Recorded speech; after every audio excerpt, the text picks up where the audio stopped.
Friends, నేను కొత్తిమీర చట్నీ చేస్తున్నాను చూడండి. స్టవ్ ఆన్ చేసి గిన్నె పెట్టి అది వేడయ్యాక నువ్వులు వేసి వేయించుకొని ఒక గిన్నెలో పోయాలి.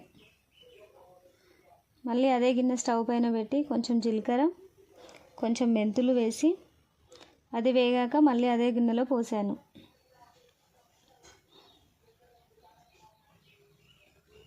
మళ్ళీ అదే గిన్నె స్టవ్ పైన పెట్టి ఒక స్పూన్ ఆయిల్ వేసి పచ్చిమిర్చి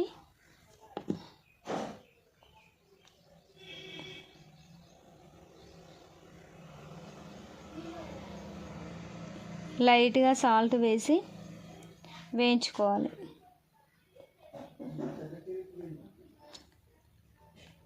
అది లైట్గా వేగాక ఆనియన్ వేసి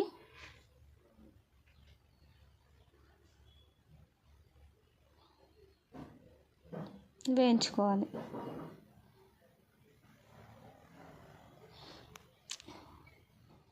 ఇది వేగాక కొత్తిమీర వేసి బాగా కలుపుకోవాలి. ఓకే, వేగిందండి.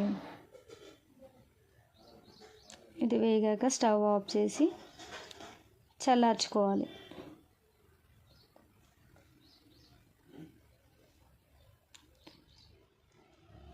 ఇది చల్లారిన తర్వాత మిక్సీ గిన్నెలో వేయించి పెట్టుకున్న నువ్వులు, జీలకర్ర, మెంతులు వేసి అలాగే వెల్లుల్లి రెబ్బలు వేసి గ్రైండ్ చేసుకోవాలి. గ్రైండ్ చేసుకున్న గిన్నెలోనే కొత్తిమీర మిశ్రమాన్ని వేసి కొంచెం చింతపండు,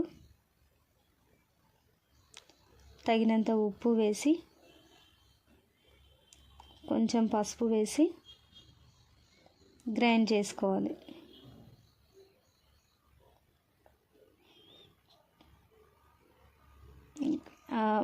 గ్రైండ్ చేసుకున్న మిశ్రమాన్ని ఒక గిన్నెలో వేసుకొని పక్కన పెట్టుకోవాలి. తర్వాత మళ్ళీ స్టవ్ ఆన్ చేసి ఒక గిన్నెను పెట్టుకొని అది వేడయ్యాక 2 స్పూన్ల ఆయిల్ వేసి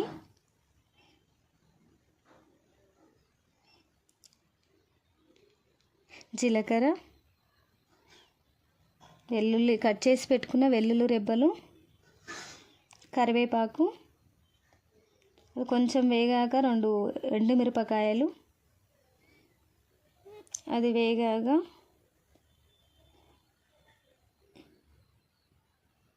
పసుపు వేసుకొని